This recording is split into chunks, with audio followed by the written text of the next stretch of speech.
Hey, what's going on? Welcome. I'm so excited to see that you are here and you are ready to start your Airbnb business. So, my name is Isis Love and I'm a serial entrepreneur. I'm a Airbnb superhost. I've been doing Airbnb for about 3 years. And the reason why I started Airbnb, to be honest, was to get out of debt. I needed some extra cash and I had some credit card debt, and I didn't want to physically work a job. Just like most of you here right now, either you don't want to work your job anymore or you want to add another stream of income. So that is what I did. I literally started with just a spare bedroom. I was booked 25 days out of a month. It was amazing.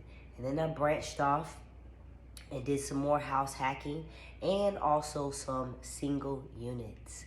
So I'm super excited to help you guys get started. I'm super excited to put more money in your pocket.